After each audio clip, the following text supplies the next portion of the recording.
Tu es mon bouclier, ma gloire est celui qui relève ma tête. Psaume 3-4. Mais toi, Éternel, tu es mon bouclier, tu es ma gloire et tu relèves ma tête. Mon Dieu, aujourd'hui nous allons méditer sur une parole puissante qui peut transformer une vie. Le psaume 3 est un psaume de combat, mais aussi un psaume de victoire. David écrit ce psaume dans un moment très difficile. Son propre fils Absalom s'est révolté contre lui. Des milliers de personnes se sont retournées contre lui. Ceux qui devaient l'aimer cherchaient maintenant à le détruire. Combien de personnes connaissent cette douleur aujourd'hui? La douleur du rejet, la douleur de la trahison, la douleur de l'abandon, la douleur des paroles blessantes. David entendait les gens dire: il n'y a plus de salut pour lui auprès de Dieu. Autrement dit, les hommes avaient déjà décidé de son échec. Ils pensaient que tout était terminé. Ils pensaient que Dieu l'avait abandonné.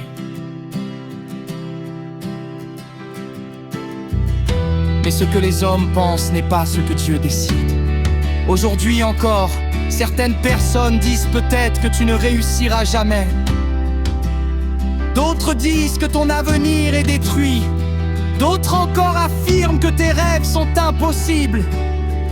Mais Dieu a toujours le dernier mot. Lorsque les hommes ferment une porte, Dieu peut en ouvrir 10 autres. Lorsque les hommes te rejettent, Dieu peut t'élever. Lorsque les hommes t'abandonnent, Dieu reste fidèle. David déclare: mais toi, Éternel, tu es mon bouclier. Quelle magnifique déclaration! Le bouclier protège contre les attaques. Le bouclier arrête les flèches de l'ennemi. Le bouclier empêche les coups mortels. Et David affirme que Dieu est son bouclier. Aujourd'hui encore, Dieu protège ses enfants. Il protège ta famille. Il protège tes projets. Il protège ton avenir. Il protège ton air. Les attaques peuvent venir. Les critiques peuvent se multiplier. Les ennemis peuvent se lever. Mais si Dieu est ton bouclier, rien ne pourra détruire le plan qu'il a préparé pour toi. David ajoute: tu es ma gloire. Les hommes cherchent souvent leur gloire dans l'argent. D'autres la cherchent dans leur position. D'autres la cherchent dans la popularité. Mais la véritable gloire vient de Dieu. Car les richesses passent, les positions changent, les hommes oublient rapidement, mais la gloire que Dieu donne demeure. Lorsque Dieu décide de bénir quelqu'un, personne ne peut empêcher cette bénédiction.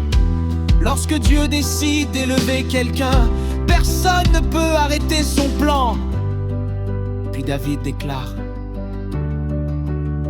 tu relèves ma tête. Quelle parole puissante! Quand une personne est découragée, elle baisse la tête. Quand une personne souffre, elle baisse la tête. Quand une personne est humiliée, elle baisse la tête. Mais Dieu est celui qui relève la tête de ses enfants. Peut-être que les problèmes t'ont découragé. Peut-être que les combats t'ont fatigué. Peut-être que les épreuves ont affaibli ta foi. Aujourd'hui, Dieu veut relever ta tête. Il veut restaurer ton courage. Il veut renouveler ton espérance. Il veut te rappeler que ton histoire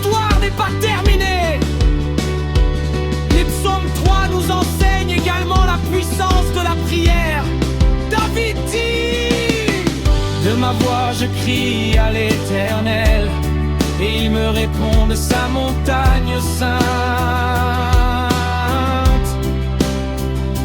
Même au milieu du danger, David prie. Même au milieu de la peur, David prie. Même lorsque tout semble perdu, David prie. Et Dieu répond. Quel encouragement pour nous!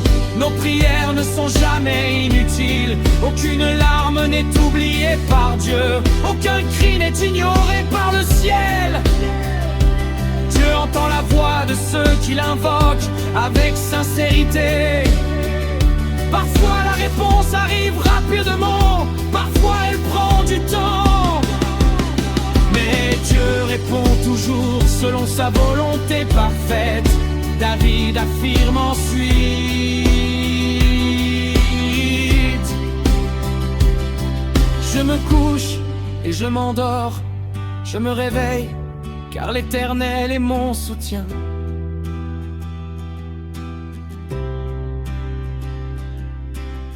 Le merci et la confiance de David.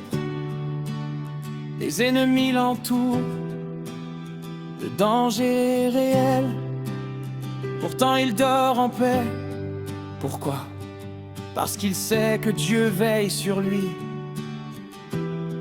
Quelle leçon pour nous aujourd'hui. Beaucoup de personnes perdent le sommeil à cause de leurs problèmes. Elles s'inquiètent jour et nuit. Mais lorsque Dieu est notre soutien, nous pouvons trouver la paix même au milieu de la tempête. Le Seigneur est plus grand que tes soucis. Le Seigneur est plus grand que tes peurs. Le Seigneur est plus grand que tes difficultés. À la fin du psaume, David proclame sa victoire avant même de la voir. Voilà la foi véritable. Croire avant de voir, louer avant le maître, remercier Dieu avant la réponse. Aujourd'hui, Dieu veut bénir ceux qui mettent leur confiance en lui. Il veut relever ceux qui sont tombés. Il veut fortifier ceux qui sont faibles. Il veut encourager ceux qui sont découragés. Il veut ouvrir des portes que personne ne peut fermer. Alors ne baisse plus la tête, ne laisse plus la peur diriger ta vie. Mais l'obscur et découragement font les tâches. Ainsi, mes frères bien-aimés, soyez fermes, inébranlables, travaillant de mieux en mieux à l'œuvre du Seigneur, sachant que votre travail ne sera pas vain dans le Seigneur. Mes frères et sœurs bien-aimés, la première lettre aux Corinthiens est un appel puissant à vivre une vie transformée par Jésus-Christ. L'apôtre Paul s'adresse à une église qui connaissait de nombreux problèmes, des divisions, des disputes, l'orgueil et le péché. Pourtant, au lieu de les condamner sans espoir, il leur montre le chemin du retour vers Dieu. Aujourd'hui encore, ce message est d'une grande actualité. Nous vivons dans un monde où beaucoup de personnes cherchent le bonheur loin de Dieu. Elles courent après les richesses, les plaisirs et la reconnaissance, mais leur cœur reste vide. Seul Jésus-Christ peut donner une paix véritable. Paul nous rappelle que nous sommes appelés à être unis. Il écrit que les croyants forment un seul corps en Christ. Cela signifie que nous devons apprendre à nous aimer, à nous pardonner, à nous soutenir les uns les autres. L'Église n'est pas un lieu de compétition. L'Église est une famille. Lorsque ton frère souffre, tu souffres avec lui. Lorsque ta sœur est bénie, tu te réjouis avec elle. Le diable cherche à diviser, mais Dieu cherche à unir. Paul nous enseigne également que la sagesse de Dieu est différente de celle du monde. Le monde admire la puissance, la richesse et la gloire. Mais Dieu choisit souvent les humbles pour accomplir de grandes choses. Il a choisi un jeune berger nommé David pour devenir roi. Il a choisi des pécheurs pour annoncer l'évangile. Il a choisi des hommes et des femmes simples afin que toute la gloire lui revienne. Ne pense jamais que Dieu ne peut pas t'utiliser. Même si tu te sens faible, même si tu as commis des erreurs, même si les autres ne croient pas en toi, Dieu voit ton cœur. Il voit ce que personne d'autre ne voit. Dans 1 Corinthiens, Paul parle aussi de l'amour. Au chapitre 13, l'un des plus beaux passages de toute la Bible, il déclare: l'amour est patient, il est plein de bonté. L'amour n'est pas envieux, il ne se vante pas, il ne s'enfle pas d'orgueil. Sans l'amour, nos paroles perdent leur valeur. Sans l'amour, nos talents ne servent à rien. Sans l'amour, même les plus grands sacrifices deviennent inutiles. L'amour est la marque du véritable disciple de Jésus-Christ. Aujourd'hui, Dieu nous appelle à aimer. Aimer ceux qui nous ressemblent, mais aussi aimer ceux qui nous ont blessés. Pardonner n'est pas toujours facile. Pourtant, lorsque nous pardonnons, nous ressemblons davantage à Christ. Paul parle aussi des dons spirituels. Dieu distribue des dons différents à chacun de ses enfants. Certains enseignent, d'autres encouragent, d'autres chantent, d'autres servent dans le silence. Tous ces dons sont précieux. Aucun croyant n'est inutile dans le royaume de Dieu. Si Dieu t'a donné un don, utilise-le pour sa gloire. Ne cache pas ce que Dieu a placé en toi. À la fin de sa lettre, Paul proclame une vérité extraordinaire. Jésus-Christ est ressuscité. La résurrection est le fondement de notre foi. Si Christ est vivant, alors notre espérance est vivante. Si Christ a vaincu la mort, alors aucune situation n'est impossible pour lui. Peut-être qu'aujourd'hui tu traverses une épreuve. Tu te demandes si Dieu agit encore. Écoute cette bonne nouvelle. Jésus est vivant. Il entend tes prières, il connaît tes larmes, il voit tes combats et il marche à tes côtés. C'est pourquoi Paul conclut avec cette exhortation puissante. Soyez fermes, inébranlables, travaillant de mieux en mieux à l'œuvre du Seigneur. Ne laisse pas les difficultés éteindre ta foi. Ne laisse pas les critiques arrêter ton service. Ne laisse pas les épreuves te séparer de Dieu. Reste fidèle. Continue à prier. Continue à aimer. Continue à servir. Le Seigneur voit tout ce que tu fais pour lui. Même lorsque personne ne te remercie, même lorsque personne ne remarque tes efforts, Dieu voit ton cœur et il promet que ton travail ne sera jamais vain. Mes frères et sœurs, gardons les yeux fixés sur Jésus-Christ. Marchons dans l'amour, j'y vois dans l'unité. Servons avec humilité et restons fermes jusqu'au bout. Car une grande récompense attend ceux qui persévèrent dans la foi.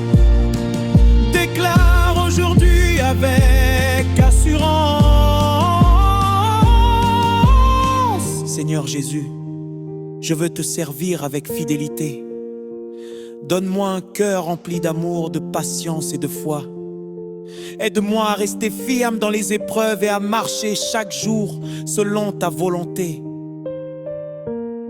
Que le Seigneur fortifie votre foi, qu'il remplisse votre cœur de son amour, qu'il bénisse votre famille et qu'il vous garde inébranlable jusqu'au jour de son retour.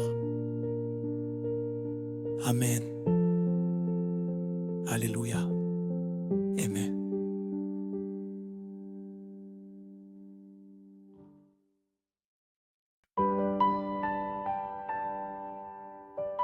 L'amour ne périt jamais.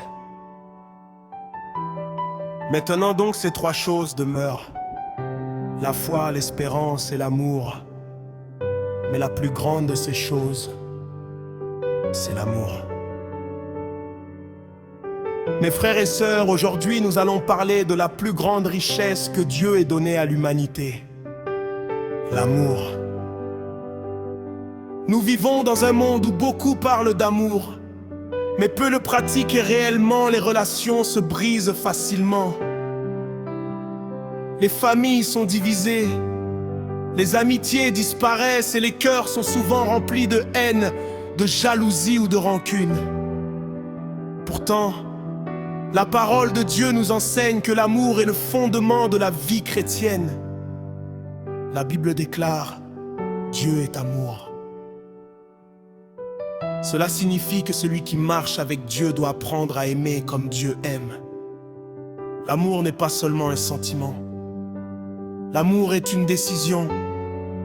L'amour est un engagement. L'amour est une manière de vivre. L'apôtre Paul écrit dans 1 Corinthiens 13: Quand je parlerai les langues des hommes et des anges, si je n'ai pas l'amour, je suis un airain qui résonne ou une sabale qui retentit. Quelle parole profonde! Tu peux prier longtemps, tu peux chanter magnifiquement, tu peux connaître toute la Bible, tu peux faire des miracles, mais si ton cœur est vide d'amour, tout cela perd sa véritable valeur devant Dieu. Dieu regarde d'abord notre cœur. Le véritable amour commence avec Dieu. Nous ne pouvons pas aimer sincèrement les autres si nous n'avons pas d'abord reçu l'amour de Jésus-Christ. C'est pourquoi Jésus a donné le plus grand commandement: tu aimeras le Seigneur ton Dieu de tout ton cœur, de toute ton âme et de toute ta pensée, et tu aimeras ton prochain comme toi-même. Voilà le résumé de toute la loi: aimer Dieu, aimer les autres, même ceux qui nous blessent, même ceux qui nous rejettent, même ceux qui parlent contre nous. Jésus nous a donné l'exemple parfait. Lorsqu'il était sur la croix, il aurait pu condamner ceux qui le crucifiaient.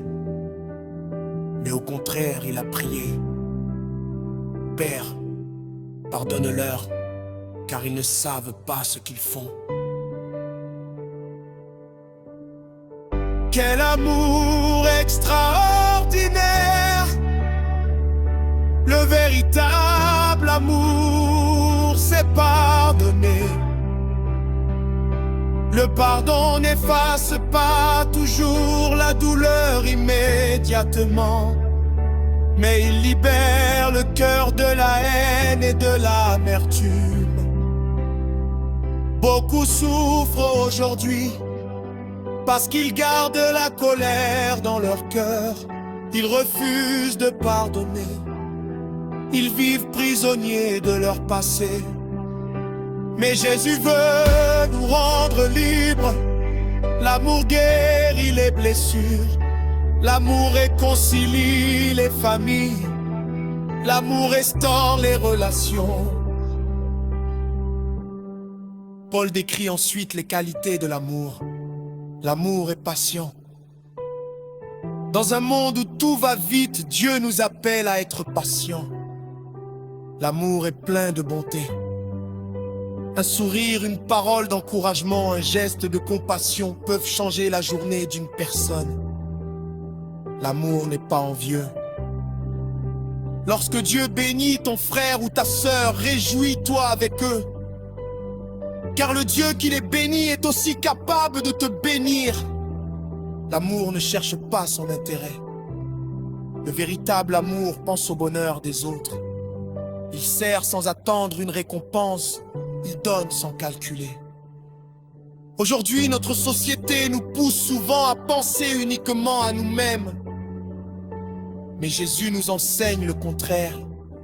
Le plus grand est celui qui sert, le plus fort est celui qui aime, le plus riche est celui qui partage.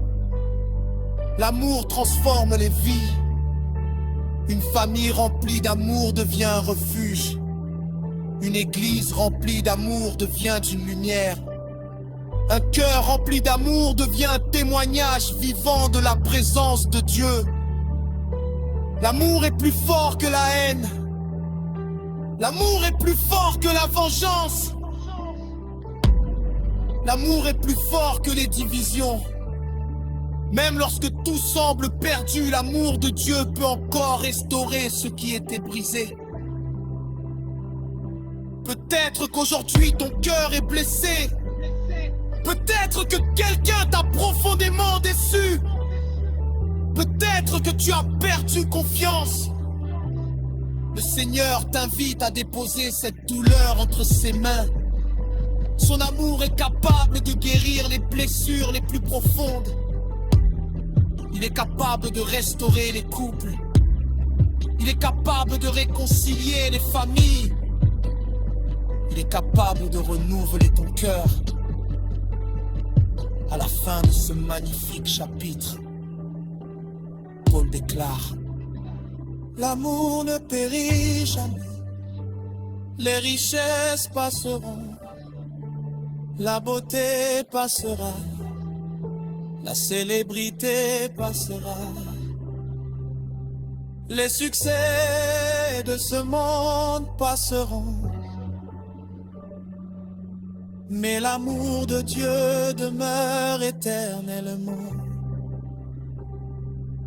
Mes frères et sœurs, choisissons aujourd'hui de marcher dans cet amour.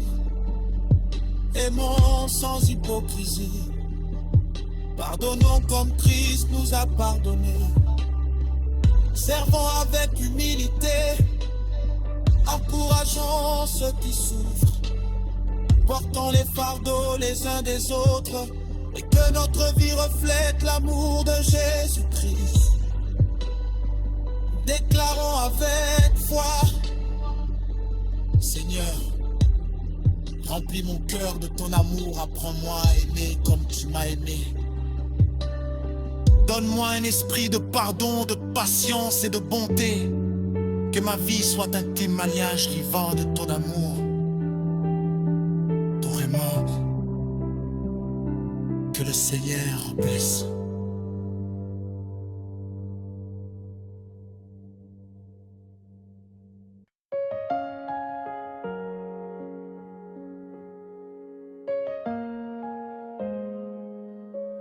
Seigneur, conduis-moi dans tes voies. Enseigne-moi tes sentiers. Conduis-moi dans ta vérité et instruis-moi. Car tu es le Dieu de mon salut. Tu es toujours mon espérance. Mes frères et sœurs bien-aimés, le psaume 25 est une prière profonde de David. Ce n'est pas le cri d'un homme parfait, mais celui d'un homme qui reconnaît qu'il a besoin de Dieu à chaque instant de sa vie. Il nous enseigne que la véritable force ne consiste pas à compter sur nous-mêmes, mais à placer toute notre confiance dans le Seigneur.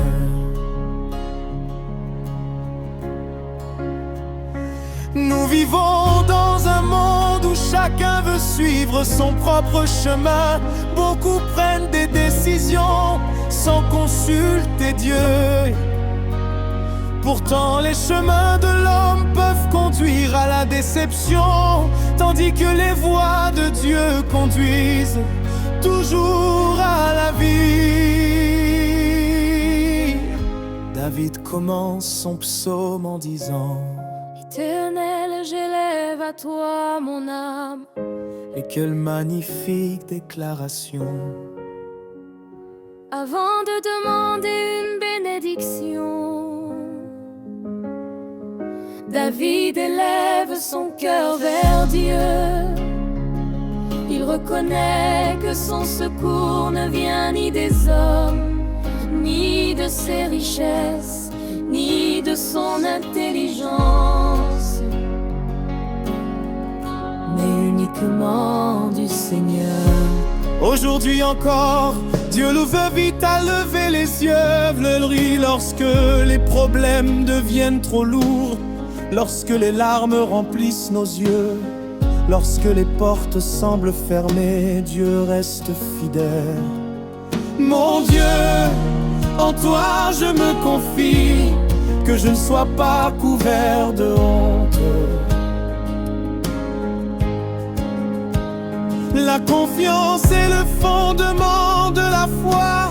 Beaucoup disent croire en Dieu, mais lorsqu'une difficulté survient, ils laissent la peur prendre toute la place. Le psaume 25 nous rappelle que celui qui fait confiance au Seigneur ne sera jamais abandonné. Les circonstances peuvent être difficiles, mais Dieu garde toujours ceux qui espèrent en lui. David fait ensuite une demande extraordinaire. Fais-moi connaître tes voies, enseigne-moi tes sentiers. Voilà une prière que chacun de nous devrait faire chaque jour. Nous demandons souvent à Dieu de bénir nos projets, mais demandons-nous à Dieu si nos projets sont selon sa volonté. Nous lui demandons d'ouvrir des portes, mais lui demandons-nous de nous conduire sur le bon chemin. Le Seigneur connaît notre avenir mieux que nous-mêmes. Il voit les dangers que nous ne voyons pas. Il connaît les pièges que l'ennemi prépare. C'est Pourquoi nous avons besoin de sa direction. Lorsque Dieu guide nos pas, nous marchons avec assurance. Lorsque Dieu ouvre une porte, personne ne peut la fermer. Lorsque Dieu ferme une porte, c'est souvent pour nous protéger. Le psaume nous parle aussi de la miséricorde de Dieu.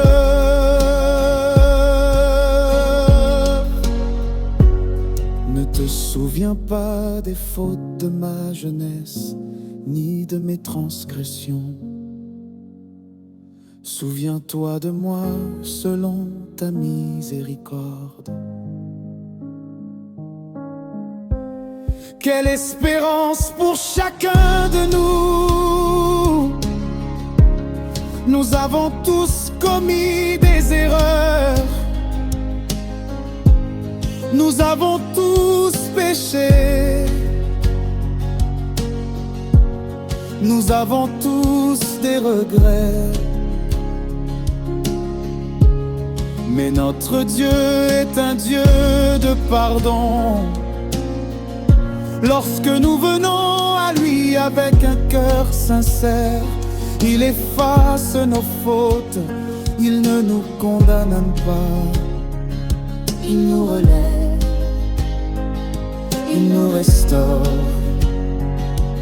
il nous donne une nouvelle chance.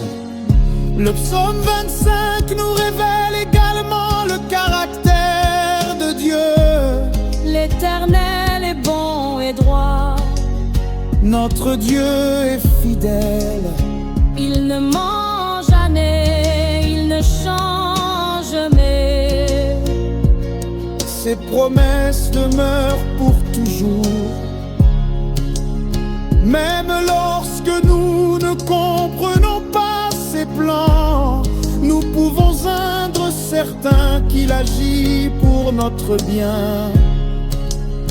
David déclare ensuite: Les regards sont constamment tournés vers l'Éternel, car il fera sortir mes pieds du filet.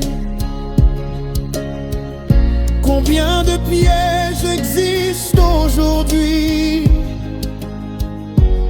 Les mauvaises fréquentations, Les fausses promesses, les tentations, le découragement, les compromis. mais Dieu est capable de